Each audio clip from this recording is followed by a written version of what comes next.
చక్కటి విషయాలు తెలియపరిచారు.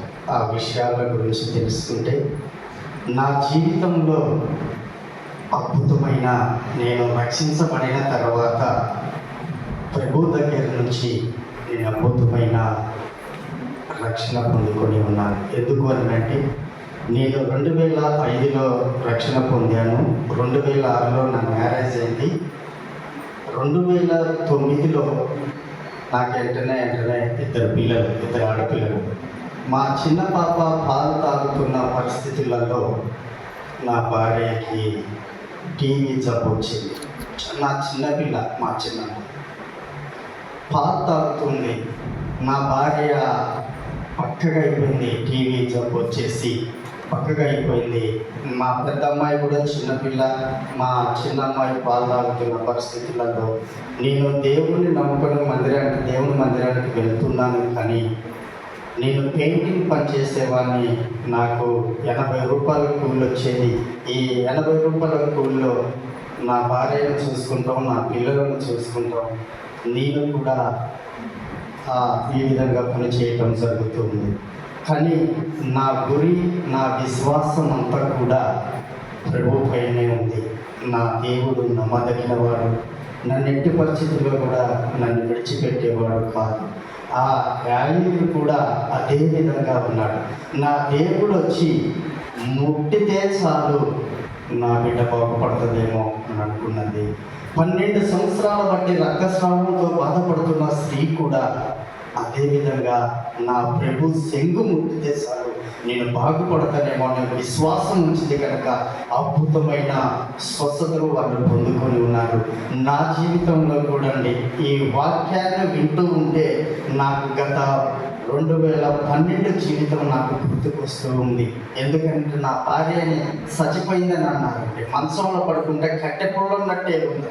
అందరూ చచ్చిపోయింది, ఏం లేదు, వేస్ట్, ఈ సామేలు ఇక ఈ పని అయిపోయింది, చిన్నపిల్లల్ని ఎట్లా పెంచుతారు అని చెప్పేసి నా చుట్టుపక్కల ఉన్న వాళ్ళు కూడా అయ్యో అని చెప్పేసి ఆ నైట్ మొత్తం కూడా వచ్చి ఉన్నారు. కానీ వేడుస్తూ ప్రార్థన చేశారు, విశ్వాసంతో ప్రార్థన చేశారు. ప్రభువా, ఎందుకు పనికిరాని నన్ను పిలుచుకున్నావు కదా, నా పిల్లలు అనాథలుగా ఉండటం నీకు ఇష్టమా? నీ చిత్తమైతే మమ్మల్ని నలుగురిని తీసుకో, లేదా నా భార్యను బ్రతికించు అన్నప్పుడు అద్భుతమైన స్వస్థత నా భార్య పట్ల జరిగింది. నెల 15 రోజులలోనే నా భార్య రికవర్ అయింది. అంత అద్భుతమైన దేవుడు. జోసఫ్ అయ్య గారు వాక్యం చెబుతూ ఉంటే ఒక్కొక్క మాట ఆ రక్తస్రావంతో ఆ కలిగిన స్త్రీ ఎలాగనైతే 12 సంవత్సరాలతో బాధపడుతున్నా ఆ స్త్రీ ఎలాగనైతే బాగుపడదు, చచ్చిపోయింది అనేది చెప్పేసి అనుకున్నారు. అందరూ అనుకున్న ఆ యాజీరు కుమార్తె గురించి ఏ విధంగా అనుకున్నారు. కానీ చచ్చిపోయిన నా భార్య కూడా సజీవురాలుగా ఈరోజు ఉండి నాతో పాటు పరిచర్యలో పాలుభాగస్తురాలయ్యి నాతో పాటు పరిచర్యలో ఉంటుంది. అయ్యగారు చాలా వందనాలు.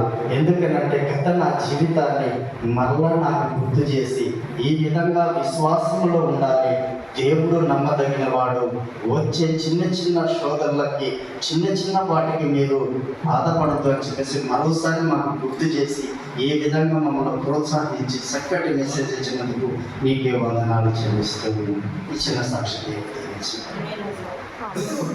Thank you Roshan Guruswamy Samuel master గారు, థ్యాంక్ యూ వెరీ మచ్. చాలా నిజంగా మీరు హృదయంలో నుంచి పలికిన మాటలు నాకు అర్థమవుతున్నాయి. మీరు ఎంత బాధలోంచి వెళ్ళారో, ఆ సమయంలో దేవుడు మీకు ఎట్లా మిమ్మల్ని తాకేయడం అన్నది మీ మాటలో చూసారా ప్రజలారా? మనం చెప్పుకుంటే తప్ప దేవుని యొక్క మహత్కార్యములు మన జీవితంలో జరిగి మనం చెప్తే తప్ప వినటం వలన ఏం కలుగుతుందండి? విశ్వాసం. మళ్ళీ ఒకసారి చెప్పండి, వినటం వలన విశ్వాసం. అది ఏమున్నా నాకేం జరుగుతుందా, దేవుడు చేస్తాడా అది సందేహపడేటువంటి హృదయాలు మనసులు చాలా ఉండి ఉండొచ్చు. వినటం వలన మళ్ళా వినటం ద్వారా అవును అవుతుందేమో అని చెప్పేసి, ఎందుకంటే ఆ స్త్రీ కూడా యేసు ప్రభు గురించి వినే వచ్చింది. Thank you once again pastor Samuel గారు, థ్యాంక్ యూ వెరీ మచ్.